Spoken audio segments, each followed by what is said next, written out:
coffee up.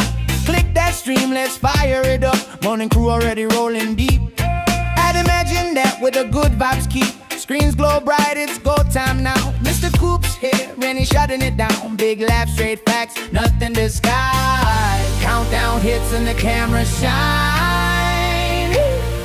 Red light flashing right on time. The mic is high, the talk's alive. Mr. Coop bringing the morning drive. Say your piece, give it all you got. Wake the whole world cause the mic is hot. Yeah, we sip that brew, settle in our spot. Conversation flowing while the mic stays hot.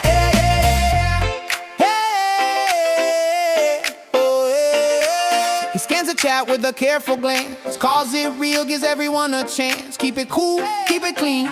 Step too far, he'll cut the scene. Whoa, yeah. Stories rolling, punchline land. Morning crew, feeling grand. From deep discussions to laughing loud. This right here is our kind of crowd.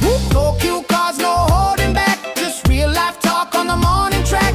Hands up high, let the energy fly. Everybody tune cause the mic is high. Yeah. Talk times on the vibe won't stop. Mr. Coop turning it up a notch.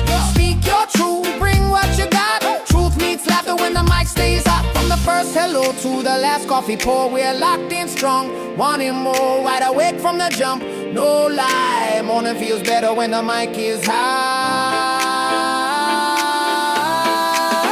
Good morning's flying, no call out. Every voice counts in this crowd. Turn it up, don't miss your chance. Step right in and join the dance. So the mic is hot, the show's in gear. Mr. Coop keeping it real right here. Wake up, fired up, hit your stride. Everything's brighter when the mic is high.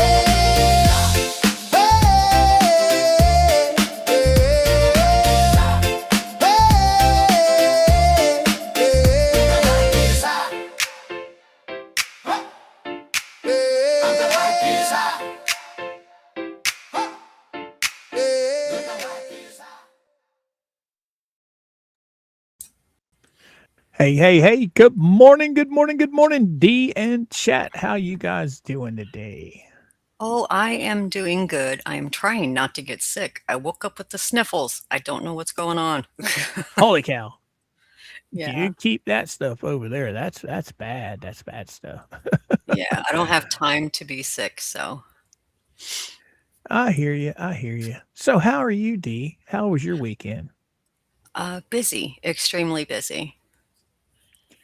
Trying to get stuff set up over here. So we can jump right into the Mackenzie stuff on here in a little bit.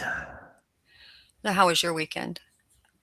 It was all right. It was okay. It wasn't too special. We just hung out around the house. We didn't do a whole lot. Just chilled, recharged batteries, stuff like Right. that. It was a lazy weekend. I wanted to go fishing, but then again, we looked at the weather report and they said it was real windy. Mama wasn't feeling it. I was just blah. So we just hung out. Had a good time hanging out. I know you Sometimes guys went and did some more house hunting, didn't you? Yes. No, wrong. Yes. Did you take Maul with you this time? Yes. And maybe I shouldn't have. She was wanting to buy everything. I said, nope. Well, you guys will end up getting what you want. Eventually, it's just really, if you're going to sell, now is not the time. If you're going to buy, now it's a good time because everybody is dropping their prices on their homes. I mean, one listed last week and then in 3 days they dropped it by $10,000. I was like, wait a minute, what's wrong with this house? What's wrong with it? Whenever I see something that looks too good to be true, that is always my first question. Is it a money pit? What's wrong with it? Right on. Well, Mama, there's a house a couple of roads up, about middle of the block. It was an old house. I mean, it's not quite as old as our house is, but it was an old house and it was ran down. Company came in, they gutted the inside of it. I mean, gutted it. Every wall taken out, ceilings taken out. They redid the whole inside. They stuccoed the outside. This house, maybe $70,000, maybe 80. They put a price tag of $350,000 on this little tiny house. Mm-hmm. And I'm like, Mama's like, that's expensive. I was like, yeah, but you got to remember, Mama, you got these crazy people from up north that are buying houses down here sight unseen, okay, because they think the prices are just so low. And then when they get down here and they find out that there is no market value in the area that they just spent $300,000 in, they get pissed because now they've got to sell the house and they'll take a loss on it when they sell it. Yep, exactly. That's like the one across the street. It's still been a year now. It's still sitting empty because it sold for way more than what it was worth. And this little one for 300,000. Well, you know how it is in the buying market. They'll price stuff really high.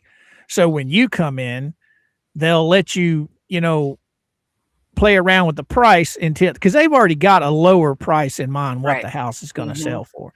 So it makes the buyer feel like we saved some money, they got them down on price.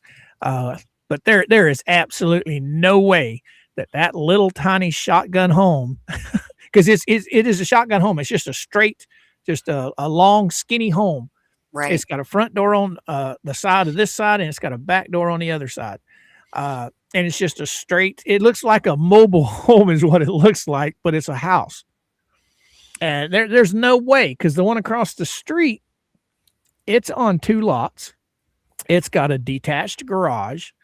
It's an old ranch style home. I think it's 3 bedrooms, 2 baths, and it's a decent, nice looking house. And they've got $269,000 on it right now. Wow. This little house over here is on a single lot. Matter of fact, that lot is smaller than my lot. Holy cow. And the house, like I said, it's just a long, looks like a little cigar can, Right. There's one that we're looking at. We're going to go look at Saturday. It's so they put the blueprints online, and so I had the realtor email me the blueprints, and it is so spaced out. But here's the kicker. All of the bedrooms are at one end of the house, and then it has a formal dining room, it has a family room, it has a study, and it has two more bonus rooms that can be converted into bedrooms, or you can use it for whatever you want. And all of that's at the other end. And I'm like, technically, if it was me, that would become a 6-bedroom home, because I surely would convert the extra unused space as bedrooms, because the formal dining room could be used as an office or a den, because the kitchen is huge. Oh, look at there. We got Just Jay Hip come sneaking up in here. Hey, Jay, how are you today? I hope you are doing well. We didn't even get the good morning, Jay. No, I just started rambling. It's my fault. Blame me. Oh, good morning, Jay. Good morning, chat. Oh, no. It ain't nobody's fault. We're just having fun. We're just killing time. But now everybody's here. Well, we can start off early today. All right. Because usually, Jay will send people over, which is cool. I appreciate him so much for that. But we'll do good mornings, and then here comes everybody from Jay, and then we do good mornings again. So now we can just do good mornings right now, and we can head right into the Shirilla, Mackenzie Shirilla, the she-devil that unalived her man and his friend.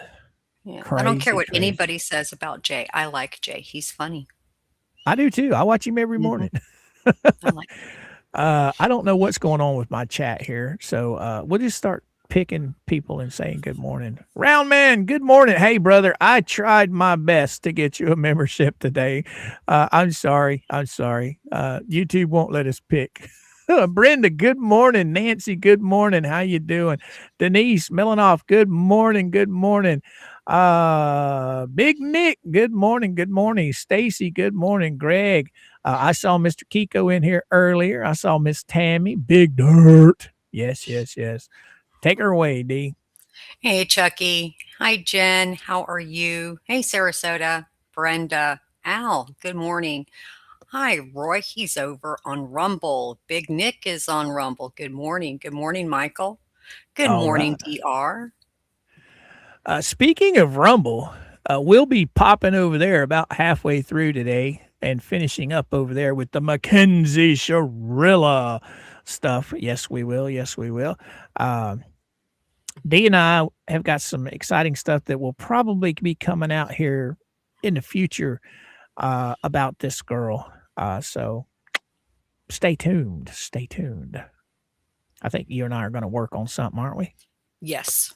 Yes, yes. Mama Coop's in the house. Good morning, sweetheart. How you doing? DR's in the house. Good morning.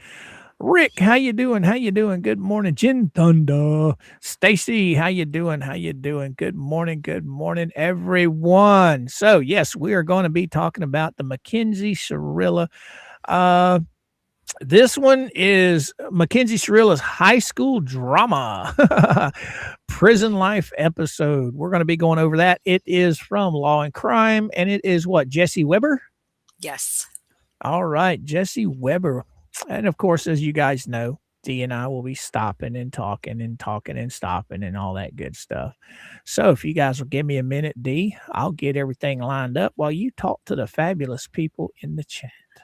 All right. Good morning, Jenny. Good morning, French Psycho.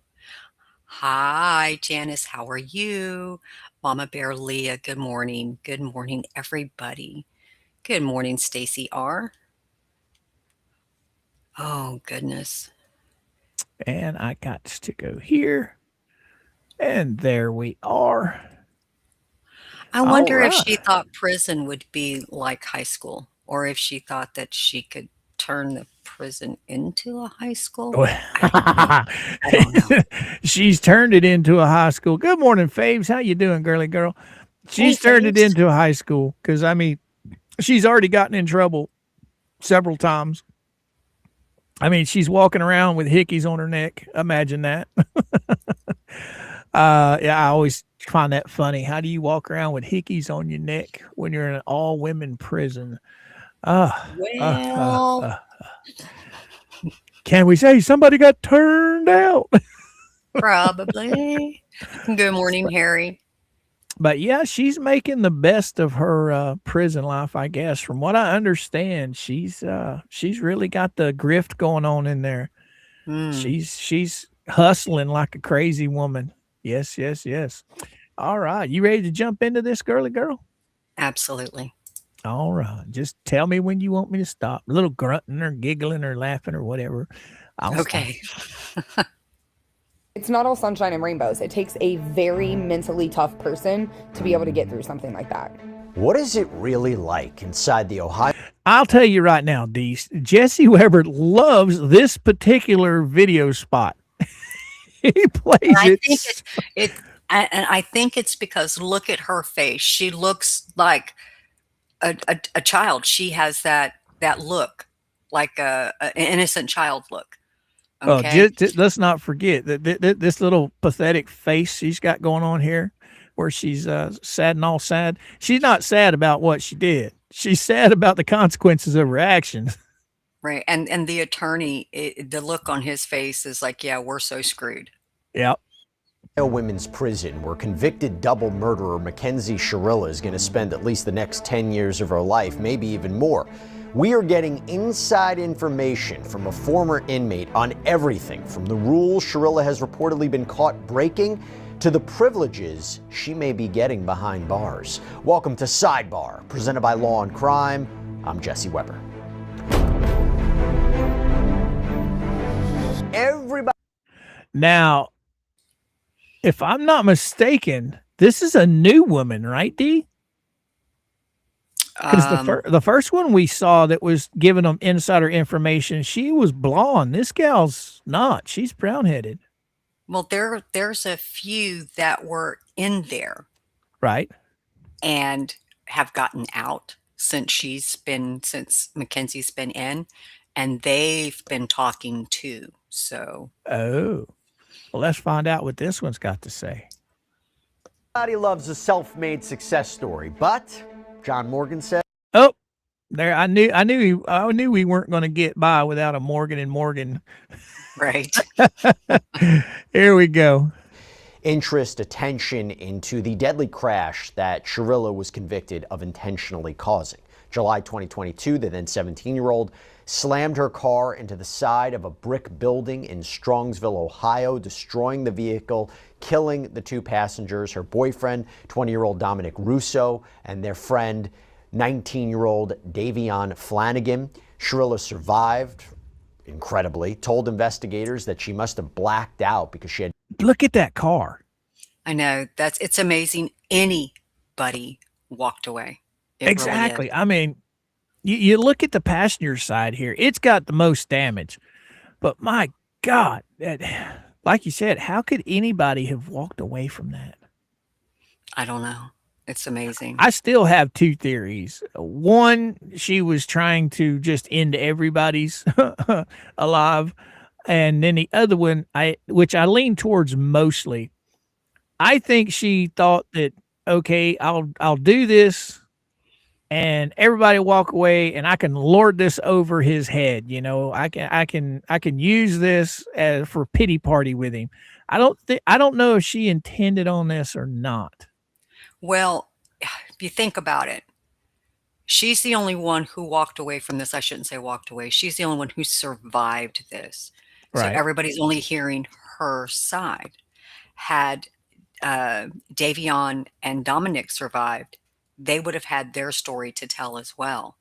So that leads me to believe she had every opportunity to stop this before it happened, yet she didn't do that. It was a knee-jerk decision. Judging from that's where I'm coming up with my theory there. You know, she was 17 at the time. Just might as well say 18. You could clearly see from all the text messages that went on between the two of them, she was immature as hell. Mm-hmm. So I don't think she put any thought into this whatsoever. I think you're absolutely right. I think it was a knee-jerk reaction, and now she's having to live with the consequences. But from what I see and hear, she's she's living the good life in prison. You ready, Freddie? Yeah. No memory of what happened. To this day, she says she doesn't know what happened. The scene left responding officers nearly speechless. Radio, we got at least 2 occupants in here. Doing fluid. Recording. Mounted. Wi-Fi connected.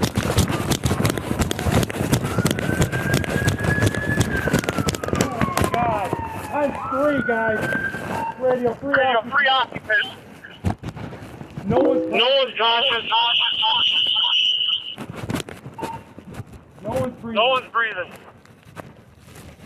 Okay. Bust that window out.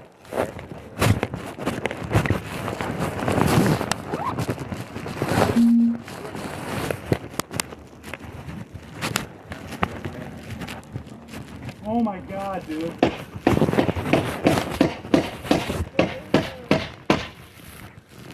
Who can hear my voice? Who's it? Now, this is a totally different body cam footage than what we've seen in the past. Yeah, it's from a different angle. Look at that front end. Oh, Yep. my gosh. In here. Driver, radio, driver, breathing, unconscious. I copy. Radio, they're gonna need full extraction on all 3. Come here. Let him call it in. How in the world did he open that back door? You figured that nothing would be able to open right on that car. Because that whole frame would have been, I don't know, the frame would have been bent in some way. That car's mangled. I don't think I've ever seen anybody walk away from something like that. No way. She definitely had somebody sitting on her shoulder. I'll tell you that right now. Mm-hmm. I copy. You need a knife? Here. This is bad, guys. She's alive. We got to get her out somehow. And Shirilla has maintained her innocence at a bench trial in front of a judge. This is where prosecutors laid out a timeline of her toxic relationship with Dom, her apparent pre-planning of the crash, bolstered by a visit to the site in the days before, what seemed like a complete lack of remorse. Now that don't make sense right there, D. Like, they said she turned a corner. Mm-hmm. In front of a judge. All right, she This is where turned a corner, prosecutors laid out and a then timeline. okay, right here. That's straight on. What was it, Right. the other street? Was it the street this way she turned down? No, it's going back the opposite way. So she made a right, and then they had like the little curves, and then after the little curves, it's a straight shot. So the road they're going down right now, that's not the road that she was on. Yes, that is the same road that when she turned right, that's that road that she turned onto when she made that right-hand turn. Huh. They I say thought it's a she was coming cut-through from road. the other direction. No, it's that road because she jumps that curve and she takes out that sign. And when she takes out that sign, the front end becomes, well, she becomes a little bit airborne, not like a lot, but at the rate of speed she was traveling, it made her go airborne once she hit that curb. And she Yeah, went but up the and she hit building, the sign.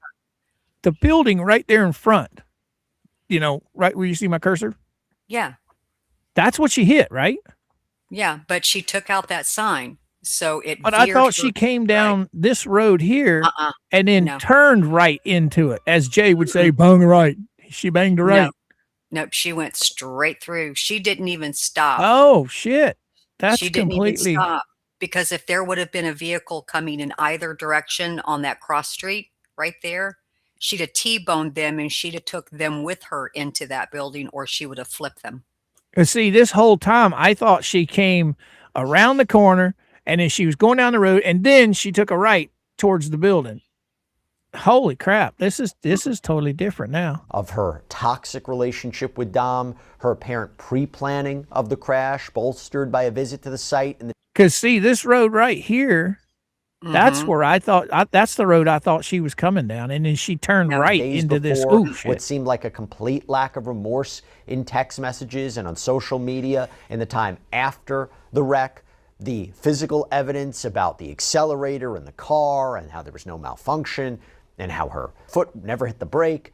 An Ohio judge ultimately found her guilty on a whole litany of charges, including murder. And at sentencing, the judge explained her reasoning for the punishment that she handed down. There's a very good likelihood, Mackenzie, that you will spend the rest of your life in prison. That won't be up to me. That will be up to the parole board, and that will be up to you to a great extent. I understand that the pain in this room wants me to impose the harshest sentence. She But I don't believe that would be Yep. the appropriate sentence, because I do believe. Well, I think she should have got both sentences, not at the same time. Rule out Right. one and then start the second one. But this judge showed some compassion. But hey, 15 years from 18 years old. I think we did the math on that. She'd be, 10 years. She'd be 28. Another 15 or 5 on that. She'd be what, 33? 33 freaking years old, and she took 2 people's life away from them. Mm-hmm. And that's if she got out at 15 years. Right. That Mackenzie will not be out in 15 years. So she's sentenced on count 2, the murder of Davion Flanagan, 15 years to life. She's sentenced on count 1, the murder of Dominic Russo, 15 years to life, to be served concurrent to each other with credit for time served. So what happened? Shirilla was shipped off to the Ohio Reformatory for Women in Marysville, Ohio. It's a prison that first opened more than 100 years ago, can house 2,000 inmates, and that is where Shirilla was when she sat down for her first on-camera interview with the Netflix documentary film.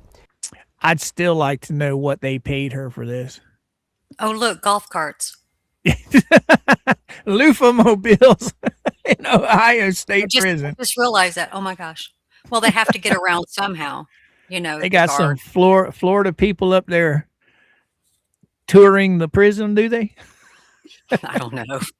And on her life behind bars, she said, it's really hard every day in here. I try to wake up and be the best person I can be every day, stay out of trouble. There's not a moment that doesn't pass where I don't think about Dom and Davion. But her short time in Marysville so far hasn't been without controversy, because we got a hold of her prison record, which gives us some insight into the apparent trouble she has been accused of causing. See, in May of 2024, Shirilla apparently got in trouble for apparently being in the wrong place at the wrong time. Oh, what you mean, Jay or James? What's up? Why what? I don't know what you mean. Let me know, brother man. Let me know. Huh? I don't either. Right on, right on. He'll let me know. Yeah. Corrections officer wrote, on the above date and approximate time of 11:40 p.m., inmate Shirilla, W111780, was seen in the second floor day room talking to her tablet. This is the second incident that has occurred where inmate Shirilla has been found in the day room after rec has been closed. Inmate Shirilla is being charged with 5.6 being out of place. How dare you, Faves, walk away from your phone? What's wrong with you? I'm paying attention to chat because I'm oh, James, the loofah. Oh, Molai. All right, I got you now, James. In a follow-up report, Shirilla said she, quote, just didn't know. She apparently admitted this. The hearing officer found her guilty. She got a verbal warning. Just a few months later, another conduct report was filed. All right, I Quote, missed that. What happened now? Out of 1780 was seen in the second floor day room talking to her tablet. This is the second incident that has occurred where inmate Shirilla has been found in the day room after rec has been closed. Inmate Shirilla is being charged with 5.6 being out of place. In a follow-up report, Shirilla said she, quote, just didn't know. She apparently admitted this. The hearing officer found her guilty. She got a verbal warning. Just a few months later, another conduct report was filed. Quote, on the above date and approximate time, I, Officer Bryce, was conducting my random bed searches. During my search on inmate Shirilla, I found 2 pair of altered state pants, a fan with the name and number crossed out and Shirilla written on the same side, and 4 nude magazine pictures. For this, I will be charging her with a 12.3 possession of another inmate's property and a 12.7 possession of contraband. And according Nude photos? I don't know. Is that what he said? Yes. How are they? Never mind. It is contraband. You can't have stuff like that. Hello. But again, I guess they think, hey, if I hide it, nobody will find it. They can go in there and toss your bed, turn everything inside and out. They can rip open pillows, rip open mattresses. They can do anything they want to do to you. Well, now, people in prison, I would assume that their uniforms are just, they're not, I don't know. I don't know if these are personalized to each individual inmate or if it's just like a community. They turn in their laundry and then they just get new, when it's clean, they get them new in their size. I mean, it's not like they have their prison uniforms are personalized, right?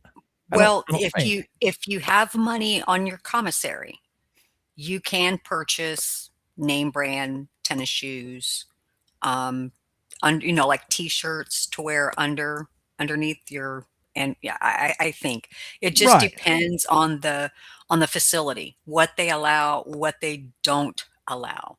Well, what I'm talking about are washables.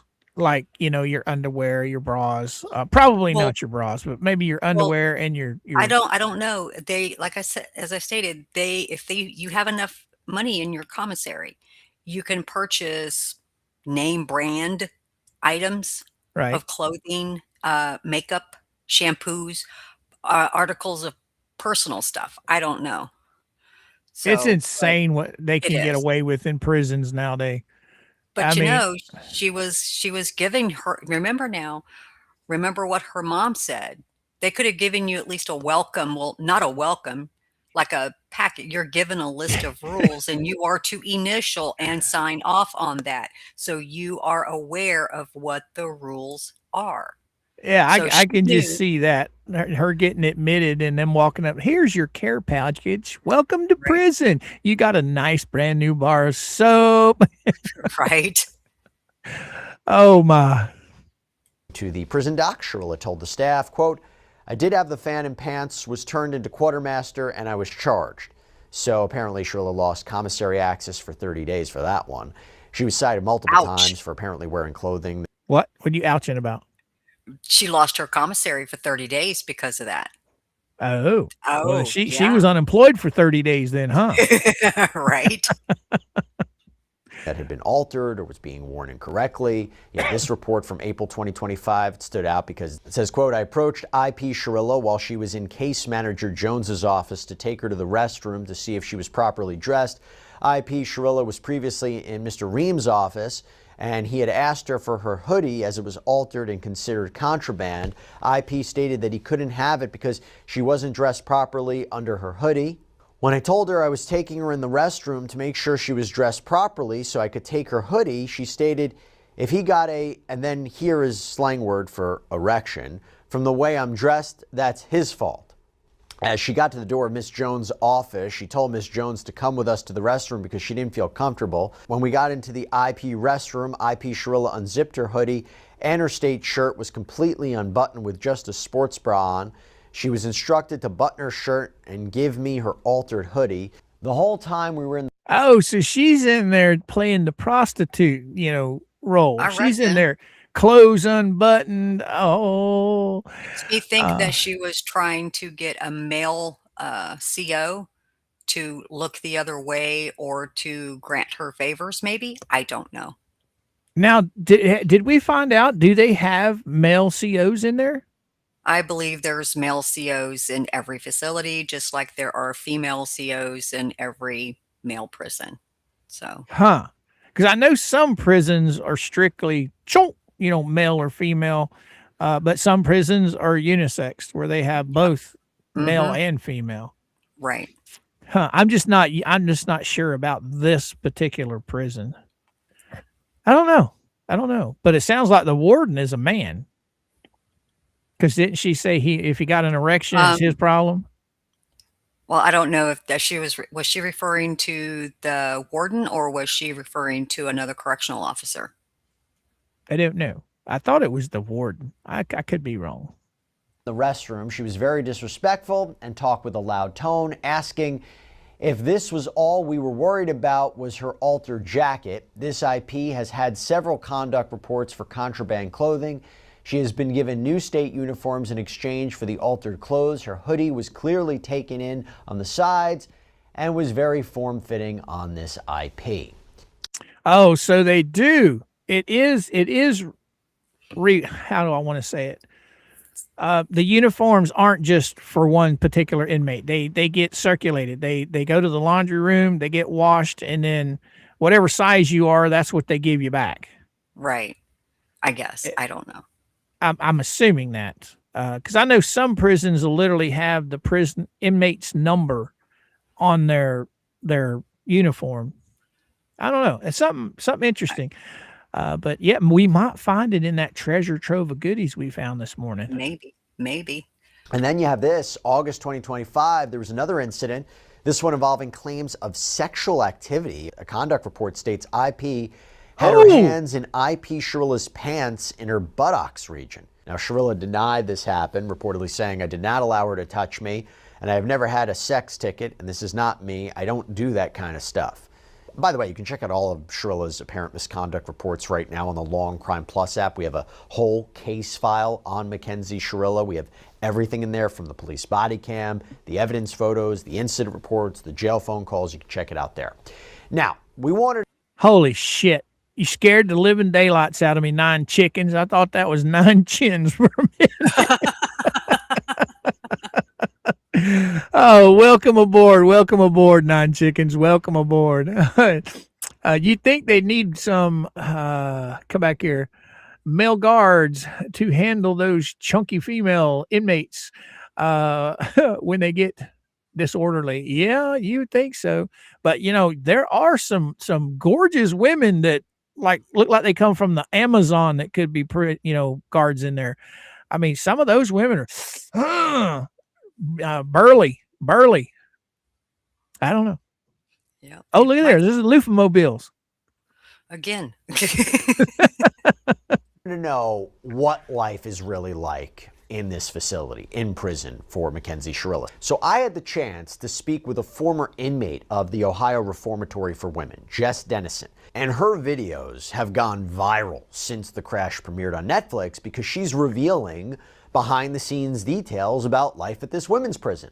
And I will tell you, Jess's story is unique. She told us that she was an advanced science and chemistry student in high school. She ended up using her skills to support her drug habit. She was sentenced to spend 3 years at the Marysville prison at just the age of 19 for illegal manufacture of drugs. She was granted early release. She relapsed. She went back and just told us that she was the first woman to earn an actual high school diploma instead of a GED at this prison, was given a graduation ceremony. She says she's now been clean and sober for 8. Now, how do you? I could understand them getting a GED, but how in the world would you get a diploma? Maybe because she had no corrective orders against her, or she hadn't had any disciplinary. She kept all of her game time. She did as she was told. She didn't talk back. She didn't cause fights. So maybe there might have been something that she worked out, Maybe the school intervened on her behalf, saying she was a really good student. She did this, she did that, so maybe they gave this young lady a chance. I don't know. Yeah. 8 years. It's a remarkable accomplishment. And since Shirilla's case has been back in the headlines, Jess has posted videos to social media talking about her time behind bars and answering everyone's questions they may have. So we got a chance to speak to her. Take a look. Now, I'm not doubting this girl, okay? But I hope she has proof of everything she talks about. Because we know a lot of people out there that do this and have no proof whatsoever, Right. So I hope she has stuff to back up what she says. Like I said, I'm not saying that she's lying, and I'm probably going to believe everything she says. But human nature is, if you ain't got proof, it didn't happen. Well, I'm wondering if she provided the proof to the reporter, to the person who's interviewing her, or whatever. Maybe she did. I don't know. Well, didn't he say she was in there for 8 years? Thought it was 3 years. Or 3, however long she was in there. She would know how the prison system works. So if she doesn't physically have the proof, she could probably tell whoever she's talking to where to get it. Right. That's where all these incidents reports and everything came from. You know what I'm talking about? Right. All right, time to bring in Jess Dennison, talk more about this. Jess, thank you so much for taking the time. Really appreciate it. Just so everybody knows, you were at Ohio Reformatory. For how long were you there for? About 7.5 years across 3 trips as a very young adult. And you, to 3 be also times. clear, you had no interaction with Mackenzie Shirilla. This was after you. No. Nope, I was there before she even hit middle school. Okay. I really want to get your perspective to see, what it's like there, what her life is like. Just generally speaking, what should we know about this facility that we're not understanding from just reading about it? Yeah, so there's a lot that goes into the mentality of a women's prison. It's a lot different than a men's prison. It's not nearly as violent. You get a lot more of the high school drama there. So while she's not dealing so much with the consequences of her actions on a violent playing field like the men would, as being confronted for her actually hurting a couple of kids, whereas in the men's prison, she would face a lot more accountability for that. Instead, she is a very popular girl right now, unfortunately. And that's interesting because you would imagine popularity, celebrity status. I have to imagine she's like the most well-known inmate right there. In other facilities, that might be a danger. Here, not so much. I wonder. You've got to ask yourself, what a person that's never been in prison for, what actions are they committing in prison to make themselves popular? Now, what were you saying, Dee? I wonder if she did. Okay, when she went into prison, remember she was telling her mom that she was scared. She was scared of certain girls in her pod, and this is when she was waiting to be assigned a permanent pod or a permanent place. So I'm wondering if she was thinking that I have to be the badass in all of this. I have to be the one asserting myself so I don't get beat down, because Yeah, I'm could quite be. sure that would have happened. Or if she's even in the phone conversations with her mom where she was like, oh, what are they saying? What are they posting? Why? Because she likes the attention. She wants to have that attention. So if she's seeing that, then she's going to use it to her advantage. But this is not the type of popularity that you would want, because if and when she gets out as an adult, this is going to affect her tremendously at trying to get a job. She will not be able to model, or if she does, it's going to be really, really hard for her to get a job with a murder conviction on her. Right. So this is not the type of behavior that you would want to do. But then again, she's young and she's going to run with it. Now, Terry Bear's got a good question. Why wasn't the boys wearing a seatbelt? That's a good question. I don't know. I know I'm she wondering, was wearing one. right? But I'm wondering if when there was commotion within the vehicle, if they didn't unfasten their seatbelt to try and get her to stop. I'm surprised at their age. I'm surprised she was wearing a seatbelt, if you want to get honest about it. True. I mean, I don't know. I know when I was growing up, nobody wore seatbelts ever. I mean, ever, never. I mean, we didn't even have over the shoulder seatbelts. They were all lap belts. Lap belts, yep. And most people didn't wear them because they were uncomfortable as can be. But as time moves forward, a lot of kids are raised with seatbelts nowadays. I mean, the seatbelt laws have been in effect for a very long time. So you gotta think of it like, I know it's been at least 15 years, maybe, since the Florida enacted the seatbelt laws. So turn back the clock. She was a youngin. I mean, she was just a very small kid. So she could have been raised wearing seatbelts. I don't know. That's a good question, Terry Bear. Good question. Correct. That's right. So unfortunately, in the women's prison, especially in Ohio Reformatory for women, this brings a lot of notoriety to you.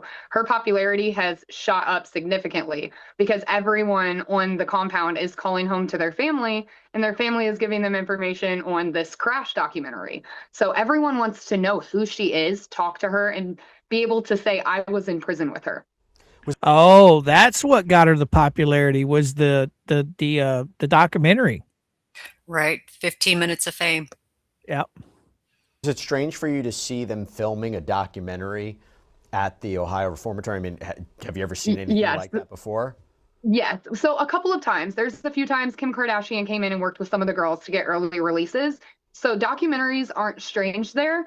But what is strange is them filming them and then leaving the person in the documentary just out in general population for everyone to go hang out with after. That is different. Explain to me why that's an issue. So what it's going to bring is everyone around her. And while her personality is a lot in there, it's going to bring a lot more towards her, which amplifies the situation. It's kind of like in there, you only have so many distractions and you don't want the women distracted on each other. And that is the goal of a lot of the things, to distract the women in there, like the tablets and the music. You don't want them focused on each other. This is going to make all of the women focus on her. What is Oh, so that could be good and bad for her. Right. Because So you'll have the ones that want to be close to her because they admire her, and then you have the ones that'll be jealous of her and want to go the other direction. that's weird, because I wouldn't. Okay. Why would she want to bring all of this exposure to her. It would be like, okay, yes, there's a documentary. Yes, I said my piece. Now just I'm going to try. Well, I don't know if that would be a good phrase. I'm going to try to be a better person and come out of this with learning more than if I would have just been given a slap on the wrist and just been given probation or something. Well, I don't think know. about her. Think about her mom for a minute. Her mom has been encouraging her bad behavior for years. I'm looking at it as her mother basically giving her a shield in prison. Okay, you do this documentary. Yes, you'll be popular. Yes, you can get more attention. Yes, it'll bring more people to your cause. But her in prison, look at what it's done. It's made her life a lot easier in prison, from what I understand. Well, Am I wrong? I mean, I don't know how many more times she's been written up, or if they've got her, if all eyes are on her, if they're watching her, if they're scrutinizing her every move, what she's doing. Is she going to areas she shouldn't be allowed in? Things to that nature. I don't know, but I definitely, this would be a moment for someone to reflect on what has happened and what they can do to make it right. But she's definitely not in that mindset. She's definitely the pick me girl. She's wanting to be me, me, me, me, me, me, me. Yeah, she's trying to be an influencer in prison. What she's trying to do. Well, she Life can't do like it. She can't do it on Instagram anymore or on any other social media platform. So why not take her influences there? Oh, she got mama to do that for her on the outside. Well, her mom is just an enabler. She's enabling this type of behavior. You wake up, you go to sleep. What does the full day look like? So the prison that everyone thinks that it is actually what admissions is. So when you first get there, every single female in the state of Ohio goes through MCC, which is an admissions dorm. And inside of that, you spend 30 to 60 days total lockdown, no movement, in an open dorm with all the women who are coming in until you do all your medical passes. You get given your level, which... Oh, that's the period of time where she was complaining, wanting her iPad or whatever. Yep, and the books. Which comes in 3 different levels in Ohio. The most nonviolent and youngest get level 1s, whereas if you have a violent charge or you have recidivism rates where you've come back a few times, you're a level 2. And if you do the most heinous crimes, you're a level 3. Mackenzie Shirilla falls into that level 2. So once she gets out of the admissions dorm, she's going to go out into the general population and have everything. Full access to everything. So what everyone thinks she should be living through is what she only went through in the first 30 days. Now she has full access to 2 food boxes a year and 1 sundry box a year, which is where the prison gives you magazines where you can shop out of them like you're online. She can get clothes, she can get sweatsuits, hair straighteners, blow dry. See, that is bullshit. I don't think they should be allowed this stuff. But they should be out there taking big rocks and making little rocks into them. Okay, all of this changed. Remember, because there was a lot of discussion about inmates not being treated fairly. So that came into play to where they were allowed to have the essentials that law-abiding citizens outside of prison would have access to. So that's how all of this came into play. They changed the laws and they're like, I guess they can have it, But to me, prison is not summer camp. It is something that should be taken seriously. And I mean, you got people that don't care. They would rather be in prison than out on the street. They get more in there than they do. Never mind. Exactly. So true. But I don't remember who brought it up in chat, but I saw it, and it was they deemed it at that time the hug-a-thug type thing, where we're gonna coddle them, because they don't have things. Well, they're in there for a reason. They're in there exactly. How are you going to get rehabilitated when all you're thinking of is, hey, how can I stay in here? I've got more in here than I have outside. I've got air conditioning. I've got food. I've got makeup. I've got clothes. Well, this is where recidivism comes into play.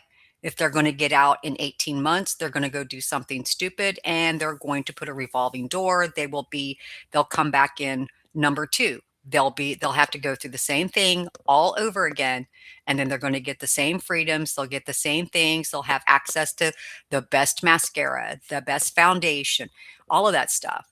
Where's the rehabilitation? That's my question. How are they getting rehabilitated? Oh shit! I don't know. I mean, when did the prison system become a summer camp? Exactly.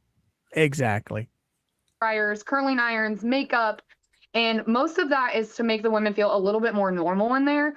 But you're going to see the prison programs versus the consumerism making its way into private prison contracts, which is what those boxes are. Outside companies are pushing as much as the prison will let them sell in there. And it's only a small amount of things, but for an inmate, it's a lot. So she has access to a ton of things. You know, normally you would think if she's getting nice things, that might put a target on her back, right? Oh, you have all access to this, you're getting money, you're getting donations. Not the case? Not the case, unfortunately. That just ups her popularity because in there, your status is off of what you have, not who you are, what you did, or where you're from. So as long as you have all the nice things and you're going to have friends around you. So that just ups her popularity and makes people want to meet her even more. What about iPads? Yeah, so the tablets are fun. They're interesting. And again, it comes back to that perspective of you don't want these women focusing on each other. So there's private tablets that you can order from JPay, where you can download music, pay for music, and download it on your tablet. Personally, that was the first thing we upped from a FM AM radio. And then once they realized that worked, the GTL tablets, which is the phone company through Ohio prisons, they created their own tablet that is given to all inmates. You don't have to buy it. And you can make phone calls from your bed. You can send like 5 or 10-second text messages that you can text from your bed as well. So they have expanded that quite a bit. If you get that, you can also buy streaming services where you can stream movies or TV, millions of songs like YouTube. It's really crazy. Holy hell. Do you hear what I'm hearing, Dee? Mm-hmm. Well, like she said, it's to keep them from focusing on other inmates. So it kind of, I guess, would give them something else to focus on than wanting to have a girlfriend or to wanting to start a fight or whatever. I don't know. When's the last time that you got up before dawn, worked in your yard all day long until dusk, and then that you wanted to be fooled around with? I mean, that's how you rehabilitate someone. You don't give them things to keep their mind off of the other inmates. You put their asses to work. I don't know. I mean, well, there are some institutions where they have gardens that the inmates tend to. They grow their own vegetables. They grow their own fruits. So they're out there tending the gardens. There are some facilities that have the dogs that come in and they teach the inmates how to train the dogs. There's just a bunch of other things out there to occupy their time other than have them starting fights or other things to that nature. Yeah, it's called chain gang. And stick them out on the side of the road cutting freaking grass for 12 hours. I guarantee when they get back, all they want to do is go to bed. They don't want to fool with nobody else. Well, some facilities have that for people who have weekend jail for like DUIs. They have to do weekend jail for 30 days or 60 days or 90 days or whatever, so they go out and they pick up the trash or they mow the sides of the highways, things like that to work their time off. And then they go back to the jail. They're signed out. They come back the next weekend. They do the exact same thing all over again until they finish their time. So there's just so much. Prison has changed a lot in the last 40 years, 50 years. You remember old Joe out in Arizona, right? Yes. Now that guy, everybody come down on him and crucified him for him having the camps, the tent city inside the prison. What a lot of people don't understand is those guys volunteered for that. because for every day they spent out there, knocked a day off of their sentence. So those Yes. guys volunteered to live out there in those tents and, go through all that heat, eat bologna sandwiches, water. They did it for a reason. But he got crucified for doing that. And it was all based on voluntary. It wasn't something that you had to do. But yeah, this makes people just want to commit crime and go to jail with all I'm hearing. Well, also look at how much money Joe saved the state of Arizona by doing it. Look at how much money he saved. This is crazy. She required to have a job, or can she sit back and just watch movies all day? So every inmate is required to have a job. Now, you get to choose which way you want to program, which way you want to work in there. So when you go in, everyone is initially given a first-time job, which is usually CFS, the chow hall. And that's terrible. You're working in the worst food in a dish pit for 8 to 12 hours a day, just like a normal job. Whereas you could get assigned a lucky job like I did, which is a reclaimer, and you take one garbage can of trash to a compactor once a day, and that's your entire state job. But everyone does have to work. Let me ask you this. We were talking a little bit before. You're going back there. You're going back there as part of an alumni program. Is there? All right. I think I'm going to run for president. I mean, I got so many ideas how we could save America so much money. It would be unreal. I mean, especially in the prison system. I mean, why hire outside people to do inside jobs when you got all this free labor? I mean, these people obviously need to be cleaning windows. They need to be mopping floors. They need to be cleaning walls. And I'm not talking about just women either. Men too. They all need jobs. And just think about the farms that are around some of these prisons. I would hire these guys out to these farms. Crazy. Jeez. Yeah. Is there a scenario where you could speak to, talk to, converse with Mackenzie Shirilla, provide her advice? Only if she decides to program for the better of herself.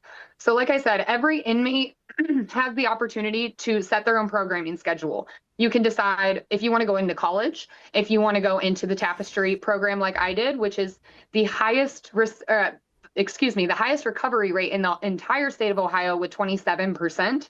And so she has hundreds and hundreds of programs that she could get into. If she went into Tapestry next year for Alumni Day, I absolutely could go in and mentor her.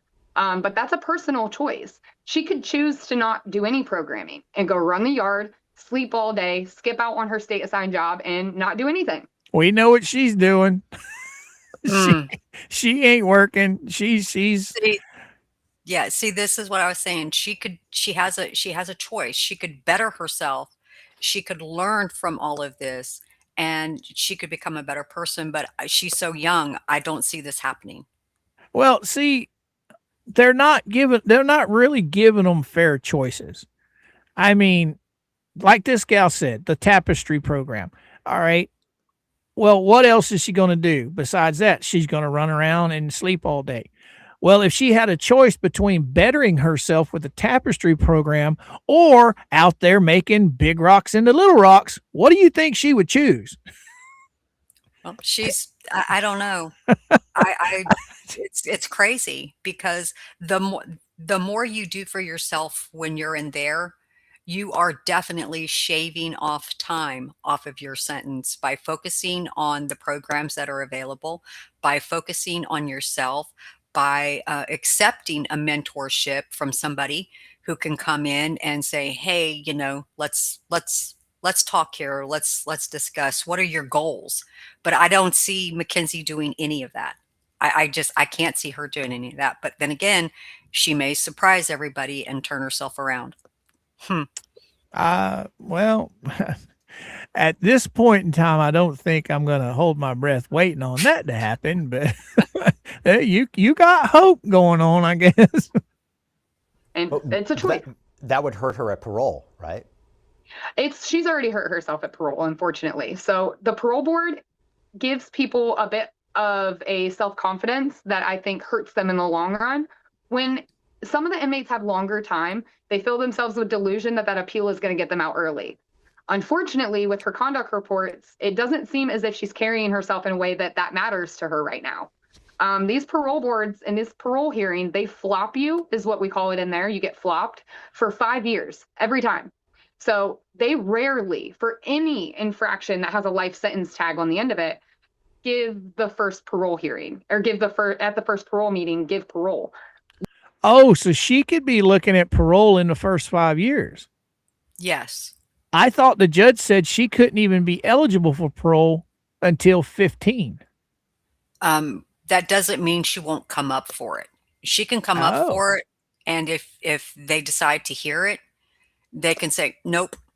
And the Davion and Dominic's families could be there and say, nope, we don't want her out because she did this, this, and this. There was no remorse. She had utter and total disregard for my brother's, my son's life when she did this. So there could be a lot behind that. But I think she's right on that. Not everybody who goes to their first parole hearing is ever granted parole. Well, like the lady said, or like you said, with all of her conduct reports she's got right now, they probably won't even consider it in 5 years. Mm-mm. She'll probably start whining and crying when it comes 5 years. Why didn't I get my parole hearing? She'll be telling mama, you need to get on their ass. You need to be getting on them every day. Remember, like she did with the warden? Yes. Yes. You will get flopped at least 2 times if you have any conduct reports on your record whatsoever. She has many already. So so she's got first 2 times are out the window. Well, I mean, they take everything into account. They look at it as a whole, what did you do? What didn't you do? Did you do anything to change it? Did you do any corrective behaviors or anything like that? Have you sought anything? No. Wow. In 10, 15 years, she's going to have to answer for what she was doing when she first got there. So she's going to get pretty disappointed, and she's going to get pretty humbled pretty quickly after she watches years worth of people come in and leave and never contact her again. Was there something about in the documentary itself that makes you believe that as well, that she might have difficulty for early release? Yes. Just the fact that she has just never said what happened that night. She claims the fact that she can't remember. The parole board will not accept that. That's not acceptable. That you're in there to rehabilitate, to program, to make yourself better, and to take accountability for what you did. And she is not doing any of that right now. And the first 5 years are the most important to the parole board. Now, if she would have went in there and kept her head down and just been a good inmate for the first 5 years, she might have saw parole. Might have. But she went in with that really cocky attitude and the influencer attitude, and and then got in trouble. Yeah. So I can see what this girl has been there 3 times. So I can believe what she's saying. Right. That's how the system works. This is how the system works. It's crazy. And if you have an opportunity to eventually speak to her, like if she does take this chance to, like you said, better herself and meet with you, what would you say to her? I think I would ask her what she would say to herself when she gets to the age of release. Like what she would ask to herself when she was younger, when she went in. Is that how you want to be remembered? Do you want to be the girl who couldn't take accountability and couldn't be remorseful and tell the truth about what happened to give closure? Are you just going to remain in your addiction and your addictive personality? She needs work. She needs rehab. She needs cognitive behavioral therapy. And that doesn't start until she realizes that she single-handedly is responsible for this. And this facility provides the help if you want it? Oh, hundreds and hundreds of incredible programs. You get to set your own programming. You can sign up for whatever you want or don't want. I got 7 state certifications, 2 college degrees, and I was the first female in the state of Ohio to get my high school diploma instead of my GED. She has every opportunity to come out with no student debt, be completely on top of her education, and flip her life around at 30 if she comes out on an early parole. Wouldn't it be tough, though, considering her notoriety, Yeah. considering what she was convicted of? Wouldn't it be very tough for her to, I don't know what that life would look like on the other side. Well, I think she has an opportunity. I think that with the programs that they have in there, the second chances are endless. Even for her with her notoriety in her case and what she did, the difference is going to be whether people receive it because she actually takes accountability. So when you're looking at this and you're thinking about her case and what she's going through and the amount of attention that's being brought here, what is, how difficult is life there? I mean, we talk about some of the advantages, we talk about some of the benefits, but day to day, how demoralizing is it? How depressing is it? How is it tough to be motivated? Again, we go back to what it's like inside there. What are we not seeing? Yeah, the mental torture, it is a lot. So the things that you think people are in there arguing over, they're not. You spend most of your time in there listening to, for a perspective, it is 300 women in an open dorm, just 150 bunk beds thrown in a warehouse. And there's 8 to 10 of them on the whole compound. So you're listening to women screaming at the top of their lungs over nothing. You're fighting over phone lines because people are calling next from across the dorm at count time. You are waiting in a 300-person line for microwaves. So you could have all these luxuries. You can go shopping at Walmart essentially and have a whole grocery bag under your bed. But if you can't get in the one microwave for 300 women, it doesn't matter. So all of these things, you don't have your freedom. You can go out the door when you want, but they still tell you when. So is that a picture of her in prison right there? The one on the right? D. No, no. Oh, okay. I just sent you something in private chat. Oh, okay. Okay. Oh, I'm sorry. I'm sorry.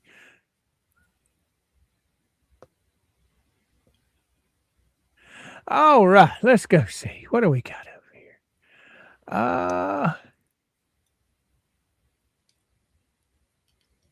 What's happening? What's up, Jim? I don't know what's going on, brother. Let me know. Let me know.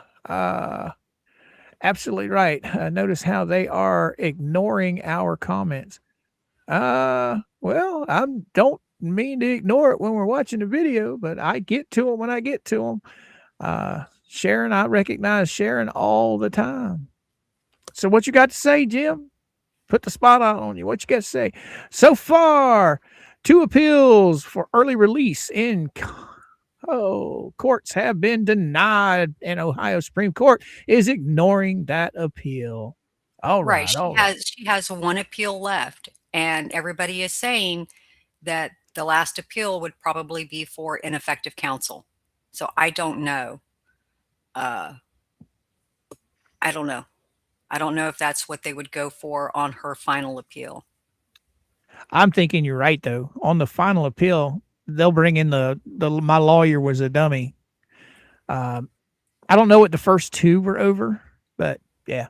1 was on, she shouldn't have been charged. It should have stayed in juvenile court, and they upheld the ruling. And the second one was denied because it was a day late. They argued that it was due to a leap year. So I don't know. Gotcha. When you can and cannot shower. They tell you when you can and cannot get up and go to bed.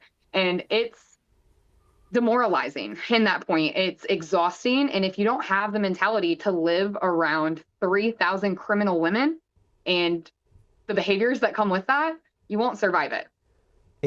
Are there episodes of violence? There are. I've seen few, but it's usually over something personal.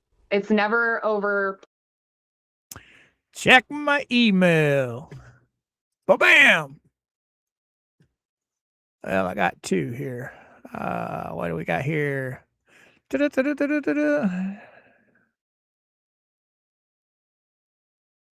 Oh, okay. Cool beans. And what we got here?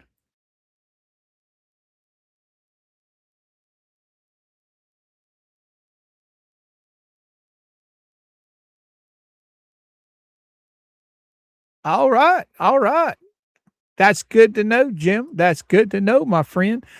Jim knows all about the prisons in Ohio, D. Nice. Yes, So yes, yes. what are her chances?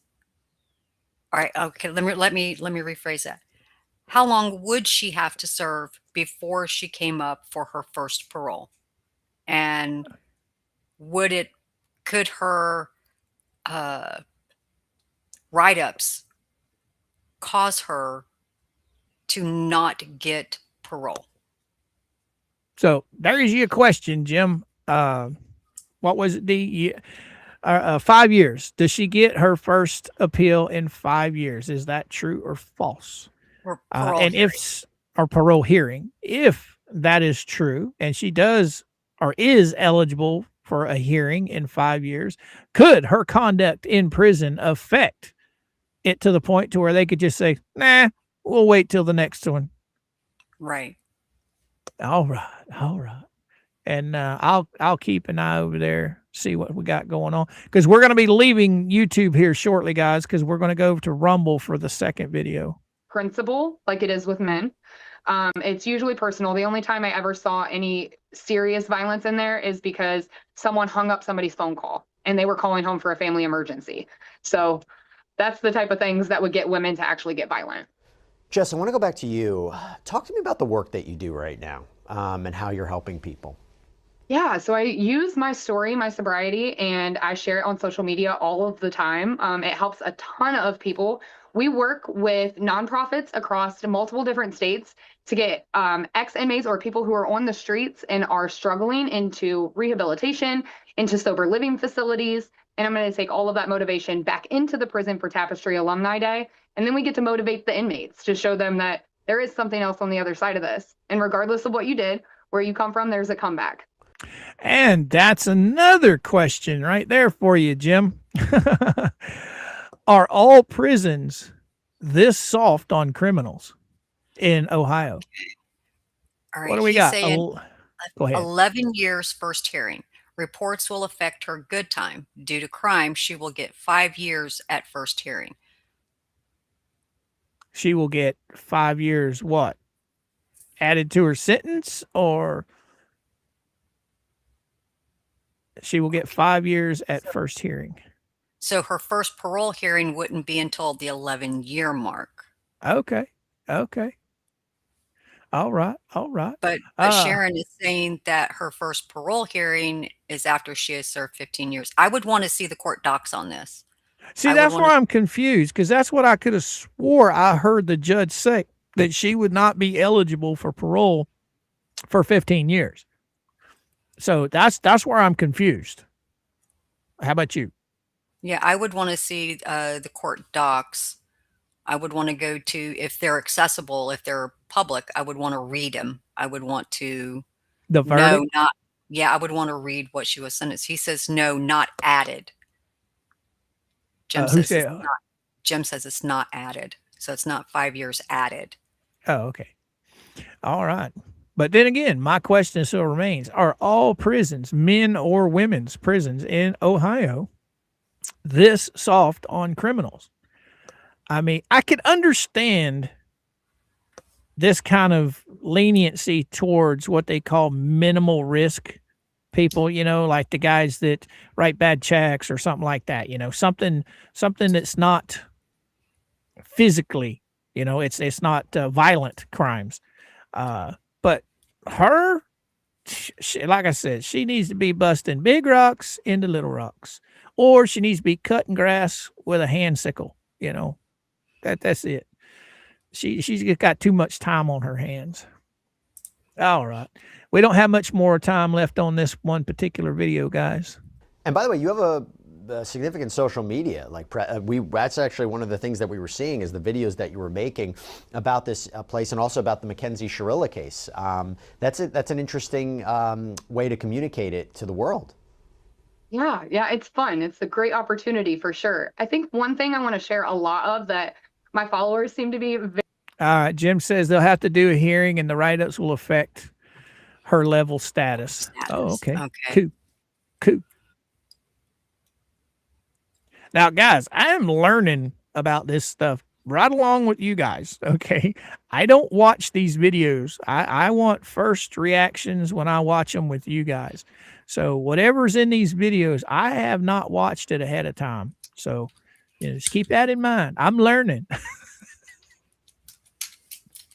Very, very excited about. And I'm sorry, I've never been to prison, so I don't know what it's like in there. Me neither. I've just watched documentaries on TV about certain prisons. I mean, you take Alcatraz for instance, where Capone and all those guys were. Could you imagine her being in Alcatraz? Whew. No. Crazy. Here in the inside is a lot of the opportunities that they get for being able to have normal food, like eye care packages you can buy online and send food to somebody once a week. And it's gourmet meals. Like it looks like it came straight out of a restaurant. So she could be eating better than people out in the free world. Yes. Now, I mean, I know in some prisons, not all, I don't know. I've heard that they have kosher meals for inmates as well. So, gotcha. they get to choose like regular or kosher meals. So, Well, I've never heard of gourmet meals. No, the kosher meals, I've heard about those before, because that falls along the lines of religious beliefs. Right. And that's one thing that I do know that they afford a lot of inmates are their religious beliefs. And some religions, you have to have certain diets. So yes, I think they do cater to some of that. I don't really have a problem with that. Okay. I mean, religious is religion. Whatever you follow, that's your business. But I don't know. It's just this right here that we're watching. This drives me nuts. I mean, this just shows how old I am. I have no respect for someone that commits a crime like she did and shows no remorse. And now she's able to sit there in prison and enjoy life better than what she could have enjoyed it in the free world.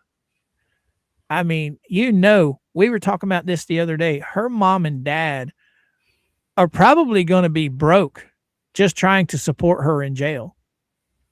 Right. It'd be like running a second household. You know what I mean? Yeah, it would be. Now, weren't you telling me the other day? No. Okay, guys and gals, if you have not been watching Rosalind, I watched Rosalind's videos on this girl the other day. Did you see the one I'm talking about, Dee?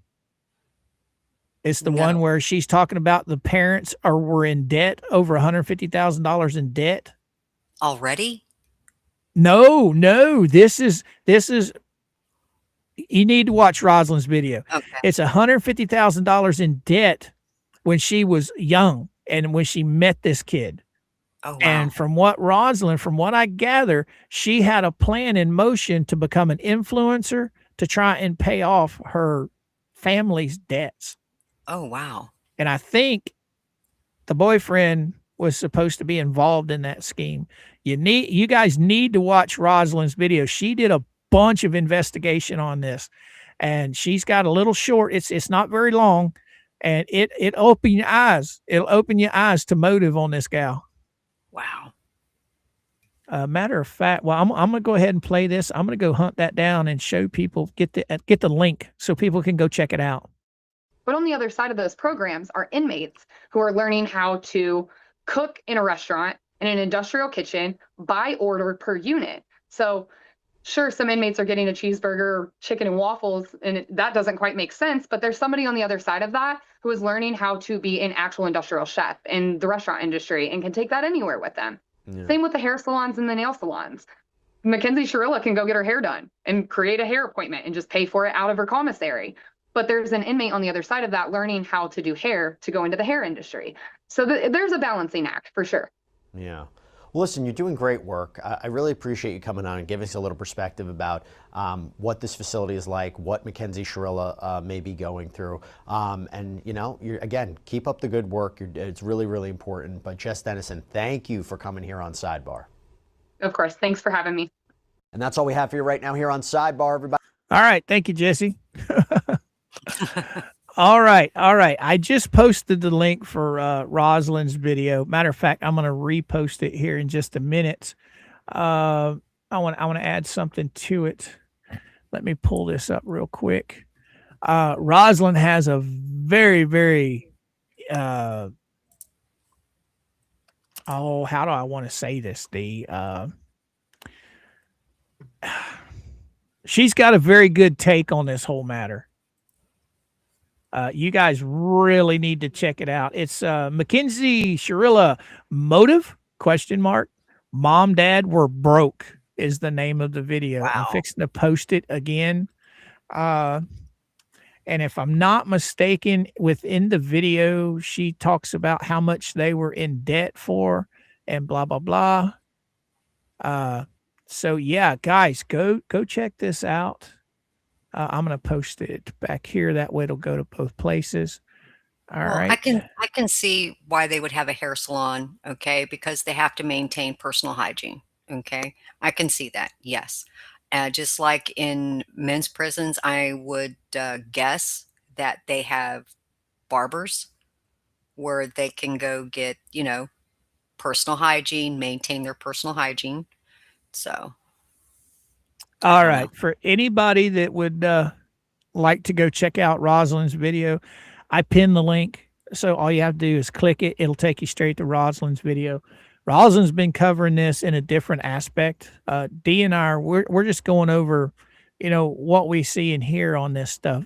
Rosalind is literally investigating this, and she's compiling all of her evidence into her little videos over there. So please go check her out. Who would want to give that girl a pair of scissors and let her cut their hair? I wouldn't. Nope. I don't know. Nope. I don't know. Nope. I wouldn't. Jim, what you got to say? They have jobs offered by Ohio Penal Industries where they can learn a trade. Marysville also has an eyeglass factory. Wow. Okay. There you go. Well, see, that's I know some prisons make license plates. Okay. I think some of the prisons out in California are making license plates, which is a good idea. I mean, think about it. I have so many ideas on how the world could work. Well, the United States anyway, but I'm just going to keep that to myself. All right. I wanted to go get this set up for the next one. All right. Oh, no, not that fast. No. All right. We got that set ready to go. No, you're not going to do that. You're not going to do that. No, you're not. All right. Dang it. Get this started. All right, boys and girls, guys and gals. We are going to head over to the Rumble Dungeon, okay? Because this one here, I don't want to play on YouTube. So we will play it over there. So if any of you guys, I'm going to post the link to where we're headed in the chat right now. So you guys come follow us, come over and join us on Rumble because we are going to switch over there. For everybody that's on replay, I will also have it pinned in the comment section on YouTube, along with the description box on YouTube. So when you get to this point, come on over to Rumble because we're going to listen to this one over on Rumble. All right, guys and gals, for everybody that doesn't know, I stream Monday through Friday from 11 Eastern Standard Time to around 1 o'clock in the afternoon. All right. So with that being said, thank you everybody here on YouTube that came in and hung out with Dee and I today to talk about Mackenzie Shirilla, the crazy girl. And head on over to Rumble right now because we're going to go over there. All right, guys. See you on Rumble. All right. And I'm already here. So we just got to, let me think of where I do that again right here. Okay. I pull this up and we end it. Bam!